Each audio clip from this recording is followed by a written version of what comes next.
We are back, and we are joined now by Alex Perrine, friend of the show, one of the best BFFs of the show. I mean, Wow. honestly, Yeah, thank you. definitely, like you're in the best friend competition. Sits by us at lunch. You have to wear pink. Of the AP newsletter, contributing editor at the New Republic, host of the Politics of Everything. Alex, thanks so much for coming on.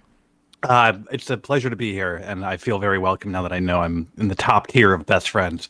Yeah, I mean, you're gonna have to do more, like maybe send me money to get to best friend status, but Sure. it's definitely up there. Yeah. I guess the big news of the week, at least for me, is the issue 1 victory for the Democrats, for the left, for anybody that cares about a person's right to choose when they want to end a pregnancy. Yeah. In Ohio. I mean, that was just really important, I think, not just for Ohio, not just for abortion, but for what it means electorally, honestly, for the Democrats going into next year's elections. Yeah. What was your reaction, Alex? I mean, I was obviously very heartened by I was heartened by it, and I was glad at the result. I also, I'm not going to pretend that I predicted it, but it's not like I was shocked at the result, because I think this feels like something that we've been talking about for a while now, that on a lot of these issues that are treated as hot button or controversial or wedge issues, it's been the case for a while now that like the liberal side of the issue is just generally more popular even than the Democratic Party is. And it's not just reproductive rights. Like you can go down a sort of list of things that are treated as divisive in this country, including a lot of stuff that Democrats ostensibly support. And like the issues are often more popular than the politicians. And especially in places like the Midwest, you have a recent history, extensive recent history electorally of like ballot referenda and things like that, outperforming Democratic politicians themselves when it comes to labor, reproductive rights, and things like that. And marijuana, there were a few moments. Definitely, yeah. Yeah, I mean, come on, we can all get behind that here. Everybody here can get behind that.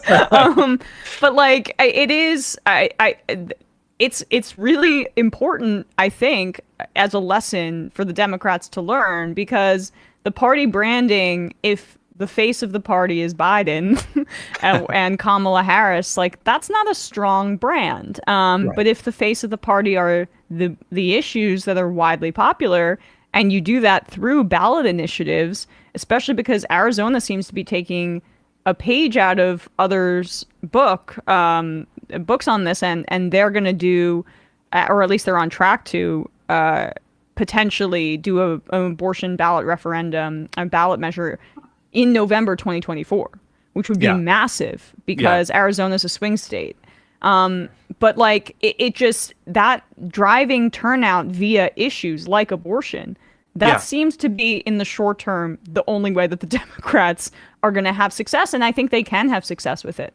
I think they absolutely can, and it's going to rely on something that I think some Democratic parties in the country are getting better at, but something that does not come naturally to old guard Democrats, and that is clarifying positions on the issues rather than muddying them. Rather than, it's like sort of the opposite of triangulating.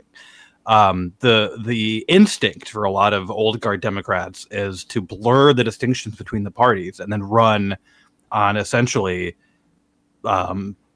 people and personalities, to say we will find the most qualified candidate and we will blur the issues and people will vote for our most qualified candidate. And you look at the actual situation on the ground in a lot of the country right now, and something like the opposite approach is true.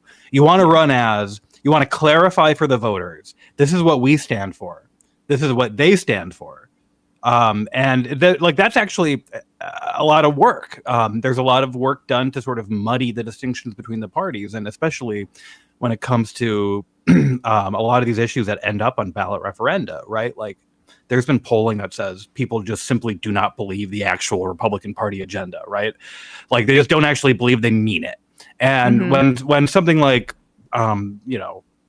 these abortion referenda come up, that clarifies the issue. And instead of triangulating, instead of blurring distinctions, what you want to do is clarify for voters and say, like, we're the ones on the side of the thing that you like, and the other side is against it. And it like sounds simple, but it actually has historically been difficult. And that was embedded both in the issue that was oh, nice shirt, by the way, WGA. I just saw that. Yeah, very cool.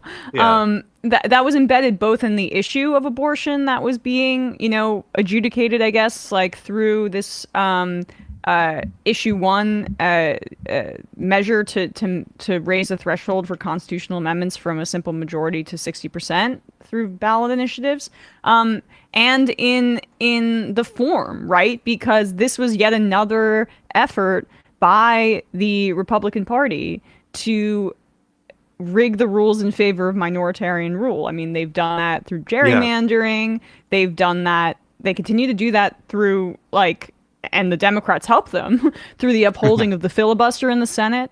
Like, this is and through their stacking of the judiciary and their successful stacking of the Supreme Court. This is a hallmark of their strategy, and the only way that the Democrats seem to, be able to combat it is, as we say, the focus on the core of the issue that is so widely popular.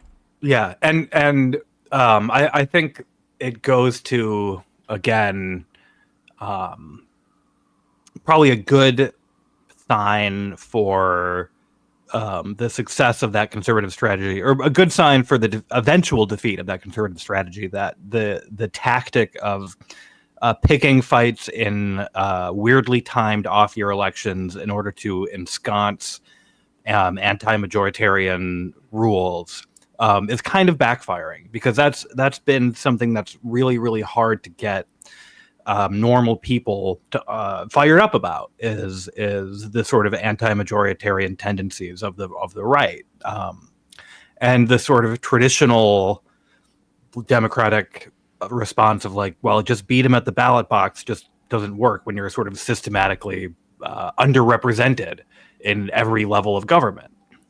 So the fact that there has been success politically, messaging wise and turnout wise on what are treated as these sort of tactical and sometimes even sort of abstract issues of governance is, I mean, it's difficult to sustain that, but it's definitely a good sign.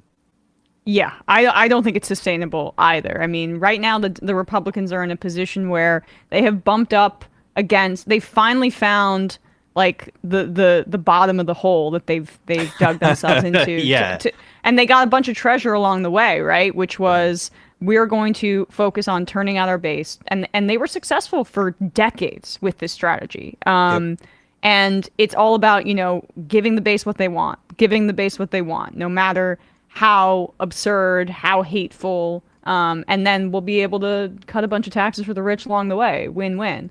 And now, though, with Trump at the helm of the party, and with like that imagery of January 6th, when you say people don't believe Republicans, yeah, but they have no choice but to believe them now. Yeah. That they're fine with overturning the election. They saw it in the flesh, and I think that like abortion in January 6th, it's a good electoral strategy for Democrats. Yeah, and it kind of sucks to sound like an accelerationist, but like that's where you end up, just with the facts on the ground. But like the fact is, they have shown in a way that gets through to just about everyone what they plan to do with power, how they plan to get power, and what they plan to do with it. And letting them show that themselves. You wish it hadn't come to that, but now that it has, you got to press the issue. Yeah. I mean, it's funny because that was, almost sometimes like what the strategy was against Trump, right? When Hillary was running against him, give him enough rope to hang himself, but then he ended up actually being president. Well, right. Then he got the rope, saved some for his supporters with Mike Pence. The problem with pursuing that as an intentional strategy is that like it allows them to get all of these victories first. Yes. Yeah. But what like the thing is like once those happen, you have to press the issue, and I just like that's just sort of where we are now. Exactly. Speaking of that guy named Trump, sorry, who again? I'm not sure if you've ever heard of him, but the guy from Home Alone, the guy from Home Alone 2. Yeah. That guy and The Apprentice and The Celebrity Apprentice, which I mean, that's always fun to. Is this our Where Are They Now segment? The Where Are They? Yeah, favorite? It is. It's now we're doing television critique. Herschel, I'm not gay, but if I was, I'd be gay for you. But you're fired. And then flash forward, he's the Republican nominee for Senate. But like, it's just these Jack Smith. I'm not sure what your reaction was to the indictment. And I'm trying not to lib out here, but sometimes that's like how I grew up and I reverted to that form. I read like a majority of that indictment and you get a little bit of like legal excitement from it because it is very well crafted. And the arguments that are put forth are substantiated. The timeline's quite clear. The fact that all of the charges can be applied to basically all of the accusations streamlines this trial process in a very neat way. Yeah. And the strategy of going for Trump first, not indicting the co-conspirators until after this is done, to streamline the process and not have the trials get intertwined. You know, once Giuliani's charged, which should be once Eastman is. Once Jeff Clark and Sidney Powell, etc. But I found it to be impressive and hopefully effective. Yeah, I mean, I have not read the entire indictment. I think I read part of the Times annotated one, but not the entire thing. But I think like there's no reason to fight the urge to lib out because I think like you can lib out within reason, right? Because I think it's rare enough that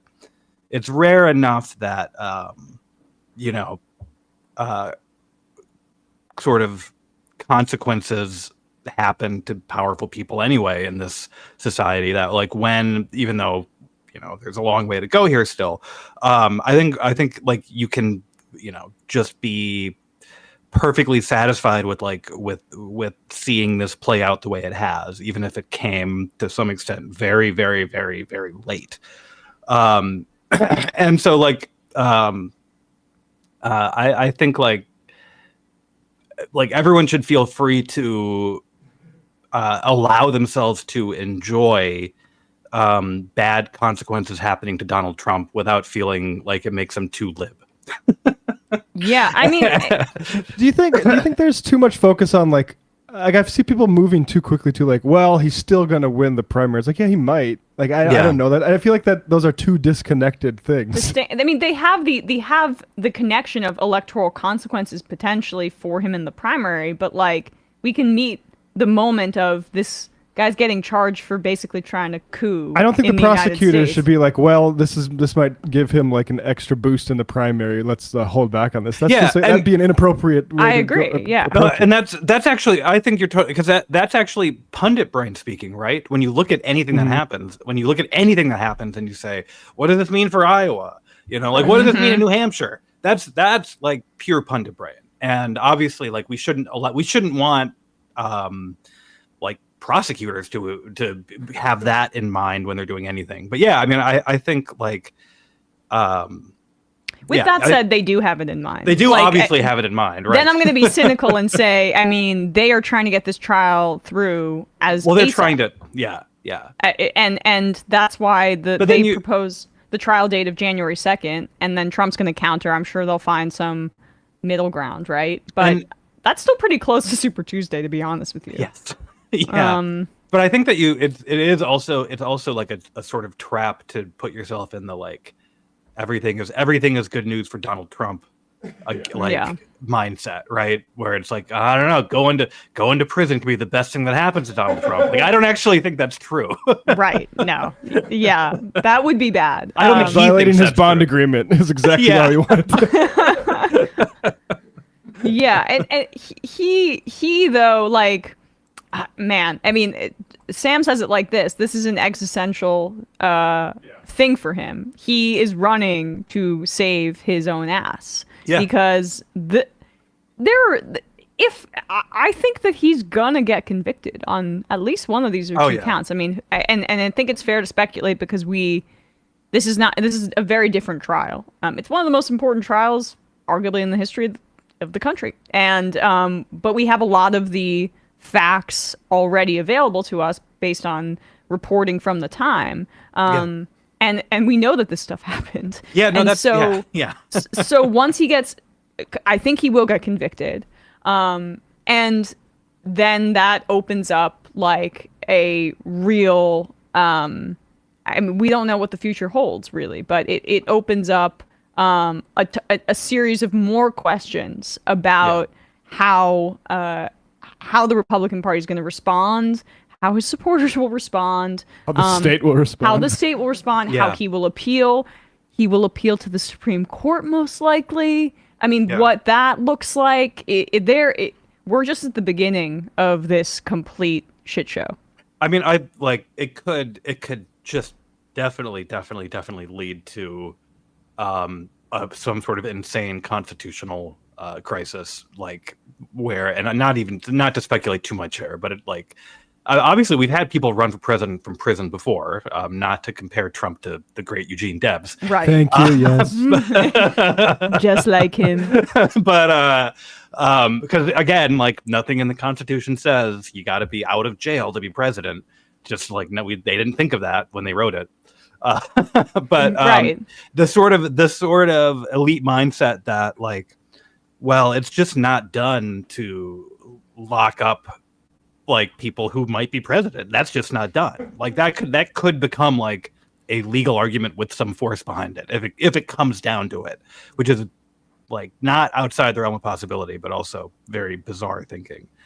But yeah, I mean, I don't know. I think I agree with you that he will end up convicted on something, but beyond that, it's just like too many weird factors to even begin to predict anything.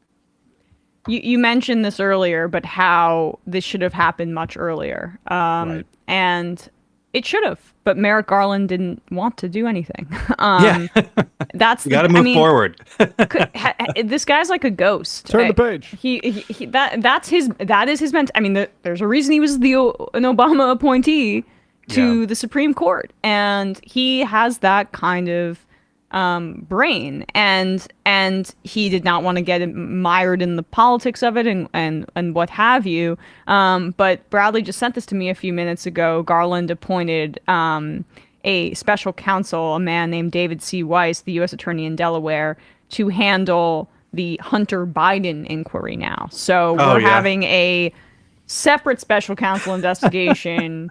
And just for Hunter Biden. And just for context, Weiss was the U.S. attorney, Trump appointed U.S. attorney in Delaware, who had handed down the tax and gun charges that Republicans were speculating but there was foul play because he wasn't like appointed to be a special counsel in that investigation. So now it's seemingly, from my view, per some political pressure because of the scuttled plea agreement, Garland is now, okay, I'll make Weiss a special counsel to sort of duck the claims that I wouldn't have made him a special counsel otherwise. How many more Republicans are we going to appoint as special counsels to investigate these things, to prove the Republicans like wrong in this way, or make it seem super? I mean, I guess James Comer's just going to drop his probe now in the House. In the House, I mean.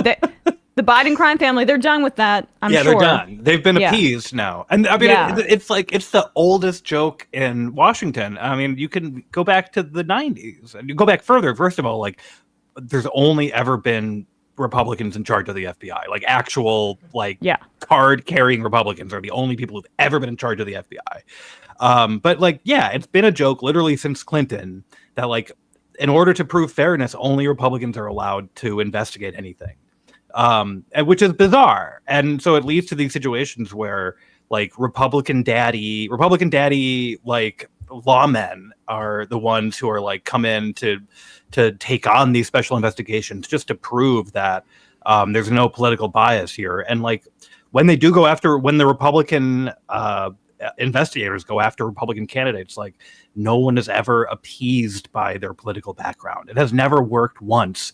It has never worked once to make the conservatives say, well, I guess this must be a totally fair and above board investigation because they put an old Republican guy in charge of it. Yeah, go ahead, Matt. I was just gonna say, wait, we were full of shit. Oh, sorry about that. Oh yeah. I guess we'll just keep it up. Yeah. Like, I mean, is Jack Smith am I mistaken? Jack Smith's a Republican, right? I think he is. I'm 90% sure he is. Yeah. Bradley's going to look that up, but Yeah. I mean, certainly Robert Mueller was. Yep, Mueller was. Oh, he's an independent. Jack Smith Oh, okay. is. Independent, yeah. Yeah. That's sus. Yeah. He's actually so he's a big probably Ron Paul guy. Yeah. and like this is separate also from the other special counsel investigation that Merrick Garland okayed related to Biden, which is the Right. special counsel investigation of the documents, which was Right. another capitulation to Republicans saying, well, what about Biden? Even though the issue was not the possession of the classified documents. Right. That was never the issue. Yeah. Because they gave Trump a million opportunities to return them. Yes, they were really, really begging him to, basically. They were like, please don't make us do anything. Please don't make us prosecute you. Please. And Trump was like, I need my presidential horcruxes, please.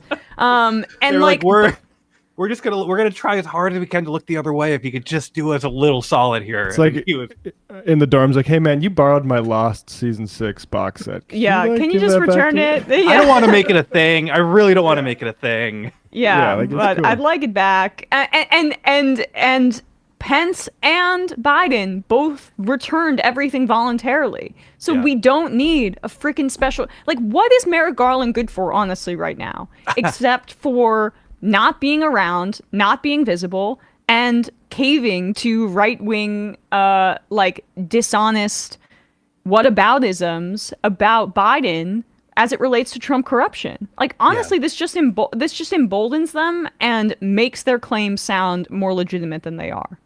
Yeah, and I mean, Merrick Garland is one of the most useless people in Washington right now. But yes, I mean, I don't know. I truly could not tell you what he's good for beyond what you just said.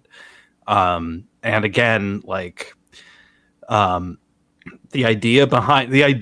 political theory, and this has been a political theory they've been testing for years and years and years. The political theory behind a Merrick Garland-like person is to lower the temperature of partisanship. And like, congratulations, has that worked? Has the temperature been lowered? We've tried this so many times, and it's nice and cool partisan-wise everywhere now.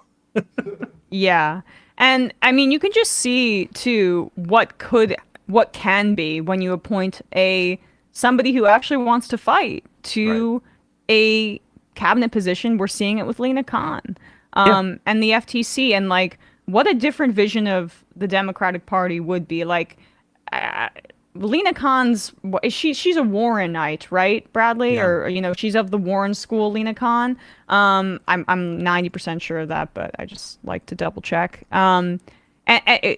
Even a Warren presidency or something like that, or even moving the Democratic Party in that direction with more of those types of people, it makes a difference. Yeah, and I think ahead. it's like it's definitely more of a sort of mindset and generational thing than even an ideological thing. It's because I do think that even fairly centrist Democrats who are just younger than Biden would not have gone with a Garland-like pick, right? And I think that is partly from learning the lessons of the Obama administration, but just learning the lessons of the last 20 years too, and like just like a preference for people who do something rather than do nothing does not have to be ideological, but it sort of is in the Democratic Party for some reason. But I think like there's a lot of younger non-Biden people who have just more of a preference for just doing literally anything at all rather than hiding.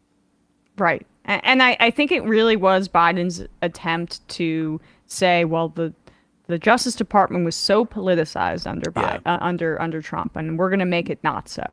And it just the value of that is to be, especially in a time when the Republicans are continuing down the path of being like this existential threat to democracy. It's just certainly not the time to defang yourself at one of the most important, at the highest level of like law enforcement in this country. Yeah. No, absolutely. And then, when you come in, when you're coming in after a presidency where you're saying they were trying to politicize everything, and then essentially they have and when conservatives get back in power, they're going to do everything they can to implement it, but they have a playbook to, replace civil servants with partisan hacks, like throughout the entire administrative state, like top to bottom. That's what their goal is. That's what their mission is. And when you come in, and you're like, I'm the caretaker president who's going to bring the temperature back down, and everything got too politicized, so we're going to like depoliticize everything. Like step one is not to just like now declare this is a partisan-free zone. Step one is to like clear house. That's step one. Yeah, and exactly. Like you get rid of the hacks first. Like you go in there and you actually like clean house.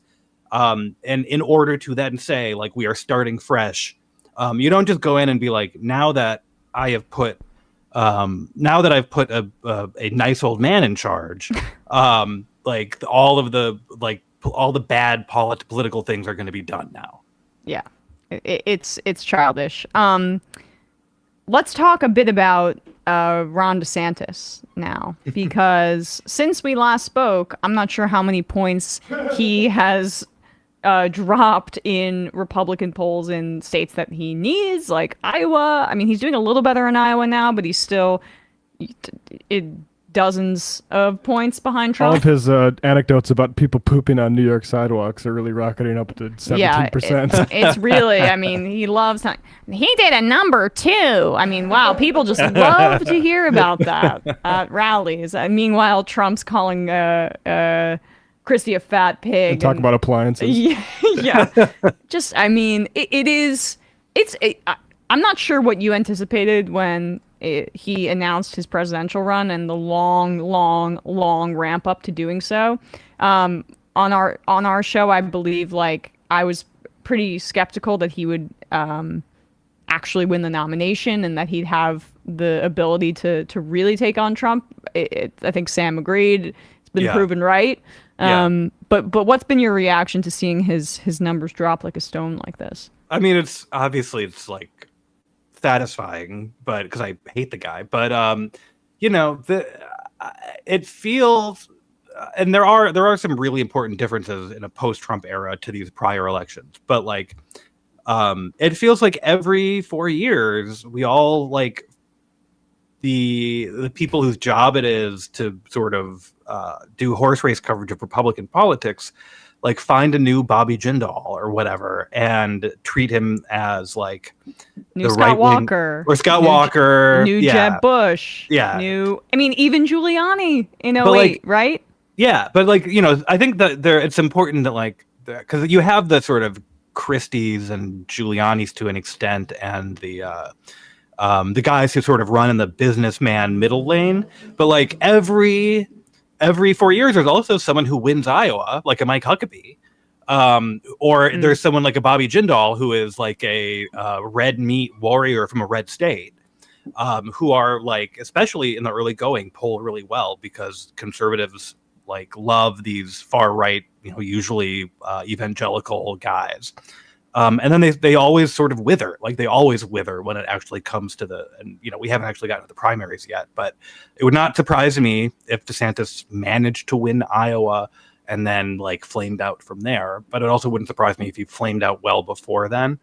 But this is no one in Republican politics yet has any clue or strategy for how to deal with Trump being in the race. They just don't have any strategy for that. And so while he's in it, all you can do is embarrass yourself further as you like try to stay relevant.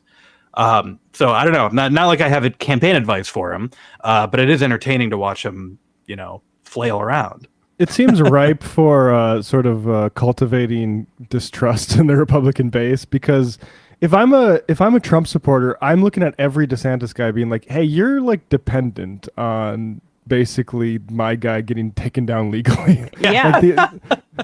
And don't act like that's not what you're thinking. And he's still, and yet DeSantis though still won't really go at Trump.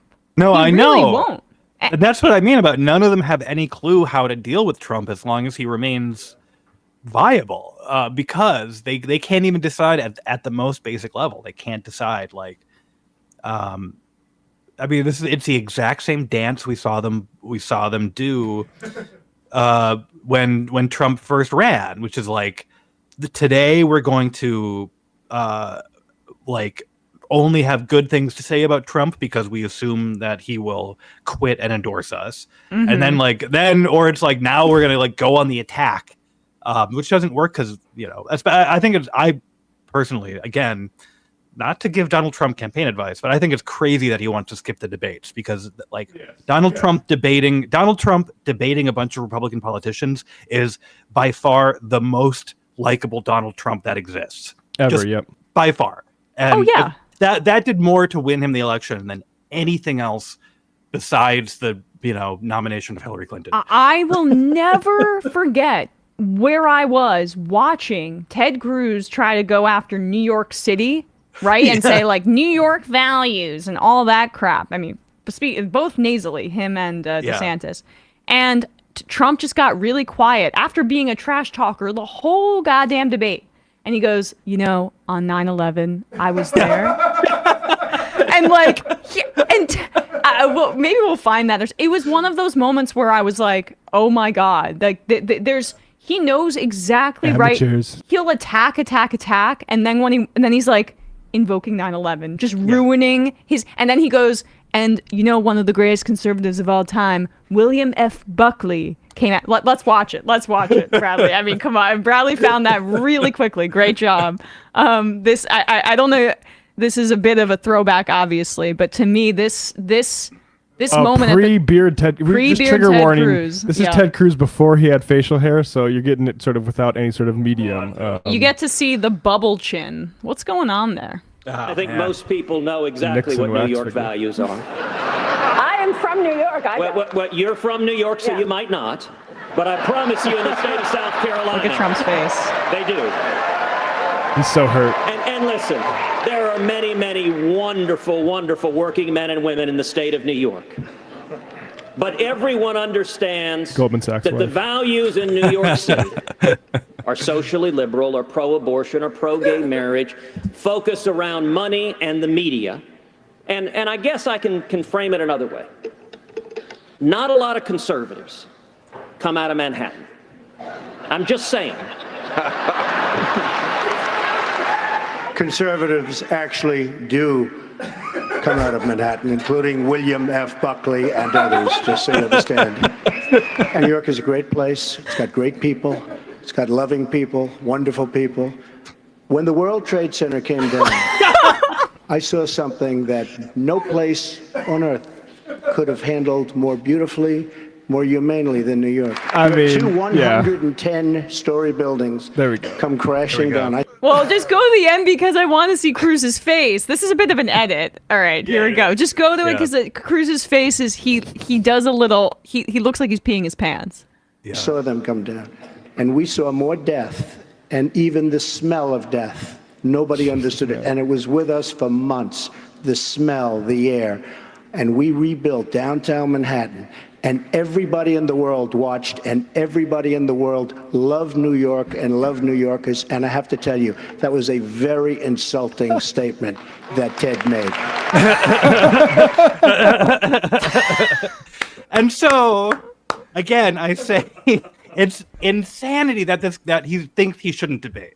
Yep. Like that he thinks he shouldn't debate Republicans, that he thinks he shouldn't debate Ron DeSantis. Right. Like all the guy for the general, yeah. Yeah. I mean, yeah, in the general, sure. If like, but like seriously, he will. Well, they'd love it too. I mean, I saw that DeSantis was saying today something along the lines of, you got to show up. You got to show up. And I think he must have a sense that he's not going to. Yeah, if I'm DeSantis, I'm praying he is not going to show up. Exactly. Are you kidding me? Yeah, Yes. You're right, Alex. I was kind of like, well, what's the incentive?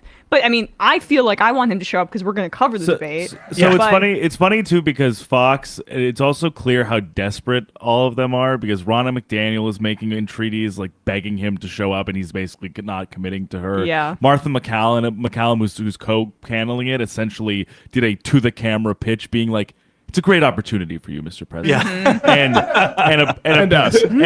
And apparently, sources told like Politico Playbook or Punchbowl, one of the two, that like. He wants to potentially go and sit in the audience. Oh, wow.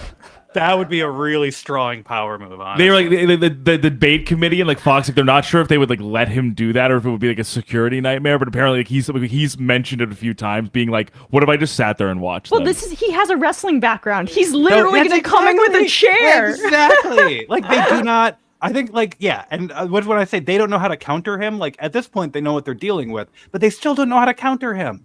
No. Because this is his background. His background is entertainment. His background is talk radio and wrestling and television. And, like, he's just better at this than all of them are. And so, again, if I'm Ron DeSantis, I'm, like, hoping he does not remember that he's actually much better on television than all the rest of these guys. Oh yeah. God Bless the USA comes on. Oh my God, that's Donald Trump's music. And it would be YMCA, wouldn't it be? He goes up on stage, just boots one of them out of their podium, and be like, "All right." Remember when he Get out of here, Burgum. Remember when he was coming on the stage at the RNC and there was like the shadow of him and he emerged? that moment like gave me like bad goosebumps in the moment because that was when Ted was there were like all this talk about Ted maybe doing something at the convention to try to take the nomination away, and Trump wasn't supposed to come out till Sunday, but he came out on Friday night to introduce his wife. Melania, and it was like first you hear the music and then you see his shadow projected with that hair. And and he came out and it was basically the message was like, "Daddy's here, let's stop all the games," okay?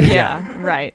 That was gonna be that whole convention. That was gonna be again like that was gonna be Ted Cruz's like profile and courage, and he just did nothing again. Like he just of course. I mean for all the talk we've in the political cycles I've been sentient for, I feel like there have been 6 different storylines about convention revolts, as if we're still like living in party machine days. Yeah. But this is the first time in my lifetime that it's possible for the RNC, if the guy's convicted, like certainly they're more actually, possible than it has been in many, many years. Yeah. Totally. And still they might have a better chance like against the Democrats if they don't do that and Trump's still on the ballot. I don't even know because his supporters would lose it.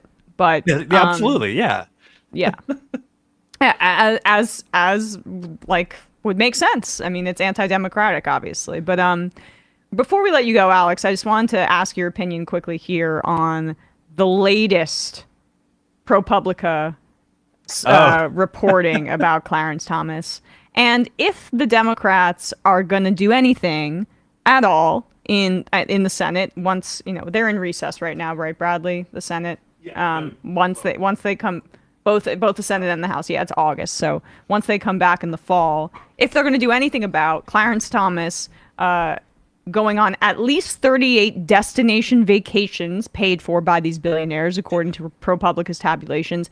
Dozens of private jet flights, or PJs as they're called, if you're in the know, helicopter rides, VIP seating and passes to college sports. Of course, Clarence Thomas likes college sports where the players don't get paid.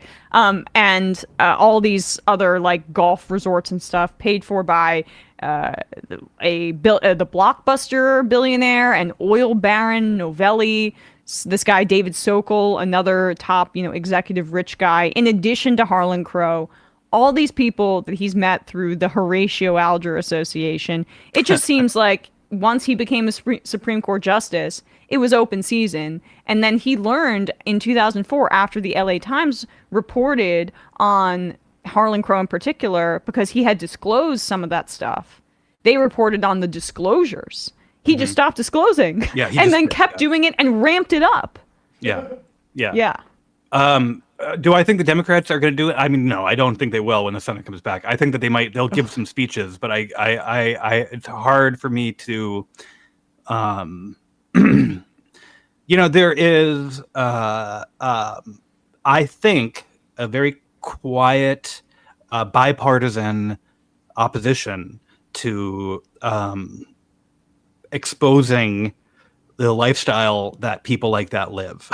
and I think it was sort of apparent in the Kavanaugh hearings with how little appetite there was for even asking questions about his debts being disappeared and the gifts he received and things like that. There was just very little appetite for digging into that stuff. For obvious reasons. Yeah. And so what I would imagine is there will be a renewed push for some sort of I think there might be like a carrot and a stick thing where they threaten to do something to the court in order to get them to self-police more, or at least pretend to self-police more.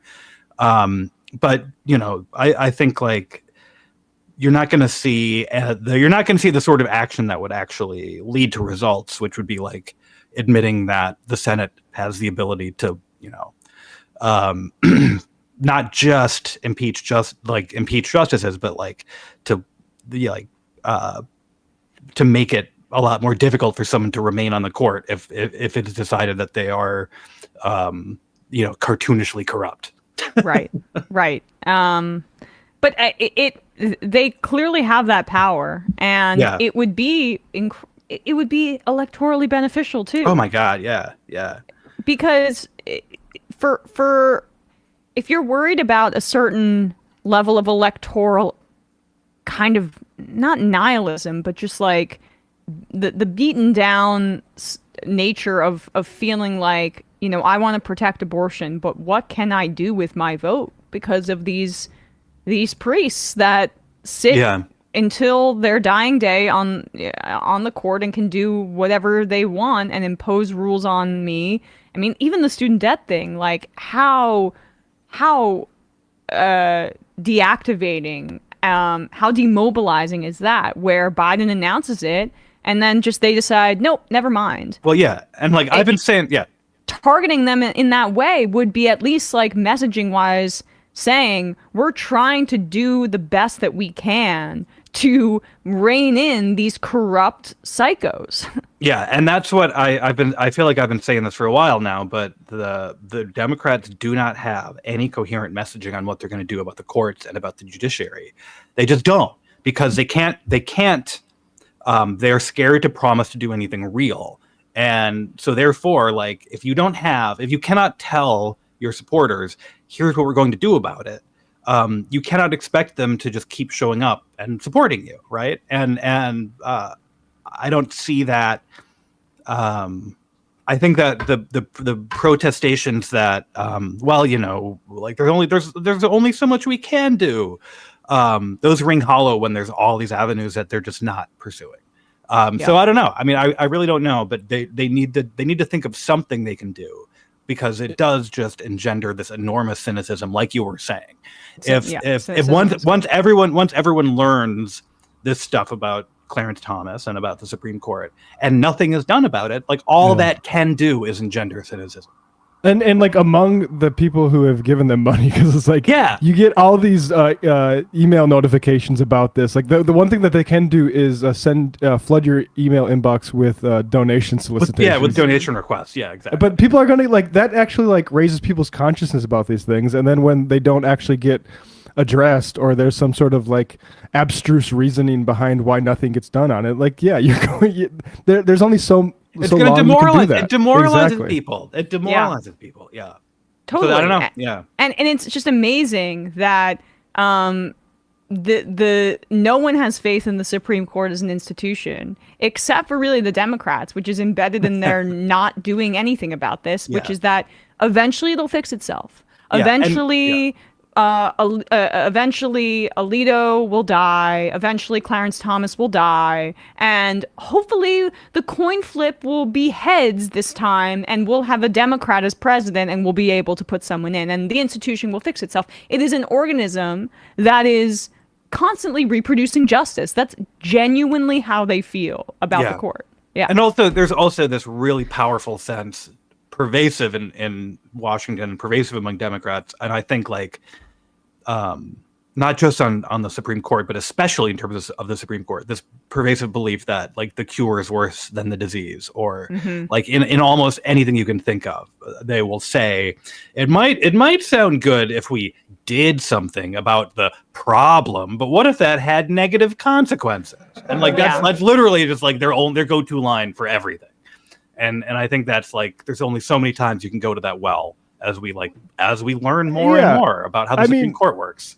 That's also like the Republican argument against government. Like, it is. Can't literally do anything.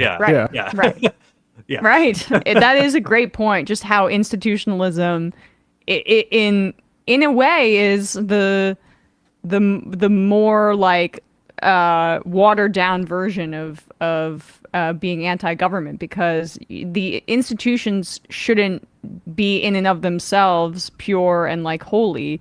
They just have to be constantly held accountable and updated too by the democracy, by the people that feel the effects of those institutions. But anyway, Alex Perrine, always a pleasure, as Sam likes to say. I say one of the BFFs of the show. That's how I'm going to sign off with you, and also of the AP newsletter, contributing editor at the New Republic, host of the Politics of Everything, the podcast that you do at the New Republic. Thanks so much, Alex. Really appreciate your time today. Of course, always a pleasure.